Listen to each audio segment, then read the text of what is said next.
விநாயகாய நமக, விக்னராஜாய நமக. ஓம் சாய்ராம், ஓம் சாய்ராம், ஓம் சாய்ராம், ஓம் சிங்கத்திரப்பனே. அன்புள்ள பக்தி கிளிட்ஸ் அன்பர்களே, வணக்கம். 2026 ஆண்டுக்கான பலன்களை நாம் பார்க்க போகிறோம்.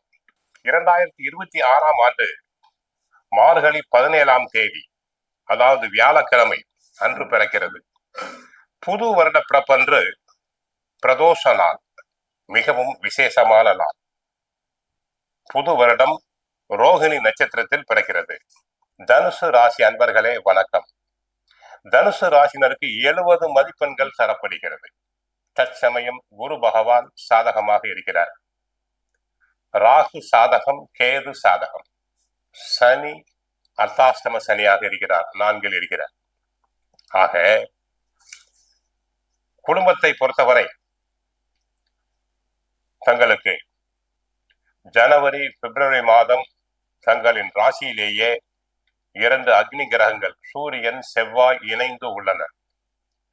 சூரியன் செவ்வாய் புதன் சுக்கிரன் 4 கிரகங்கள் சேர்ந்து தனுசு ராசியில் இருக்கிறார்கள்.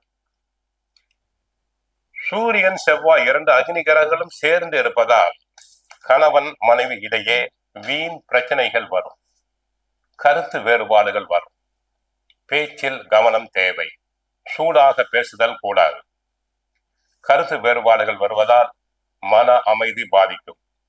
குடும்பத்தில் எந்த ஒரு செலவையும் திட்டமிட்டு செய்ய இயலாது. எதிர்பாராத செலவுகள் உண்டாகும்.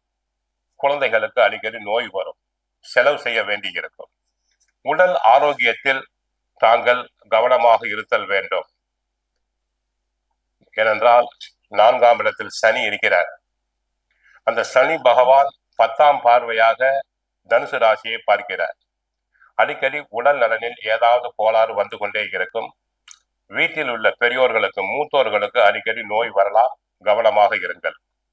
உத்தியோகத்தை பொறுத்தவரை அரசு உத்தியோகம் கிடைக்கும். குரு அரசு சம்பந்தமான கிரகம் சூரியனை பார்ப்பதால் அரசு உத்தியோகம் கிடைக்கும். போட்டித் தேர்வுகளில் மாணவர்கள் வெற்றி பெறுவர்.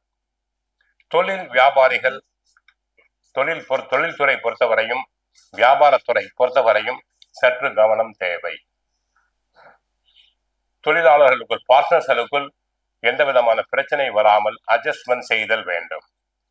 அரசியலை பொறுத்தவரை நன்மைகள் பெருகும். கட்சிக்குள் தங்களுக்கு நியாயமாக கிடைக்க வேண்டிய பதவிகள் கிடைக்கலாம். தங்களின் ஆலோசனைகள் ஏற்கப்படலாம்.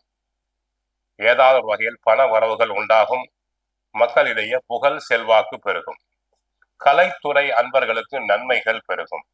ஆடல் பாடல் நாட்டிய துறையில் உள்ள அன்பர்களுக்கு நல்ல விதமாக பண வரவுகள் வரும். சிலர் கலை நிகழ்ச்சிகளுக்காக வெளிநாடு வெளி மாநிலங்கள் சென்று வரலாம். சினிமா நடிகர் நடிகைகளுக்கு நல்ல பட வாய்ப்புகள் கிடைக்கும். நல்ல கதையம்சம் கொண்ட படங்கள் கிடைக்கும். சினிமா தயாரிப்பாளர்களுக்கு பட தயாரிப்புக்கு தேவையான பொருள் உதவி கிடைக்கும். மாணவர்களை பொறுத்தவரை படிப்பில் சற்று கவனம் தேவை. கெட்ட சகவாசம் கூடாது. ஜூன் 2ஆம் தேதி குரு 8ஆம் இடம் போகிறார்.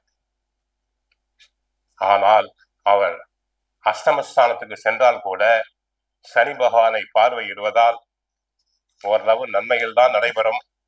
அவர் பார்க்கின்ற இடத்தினுடைய பார்வை அதை போல இருக்கிறது. வண்டி வாகனத்தில் செல்லும் போது கவனமாக இருங்கள்.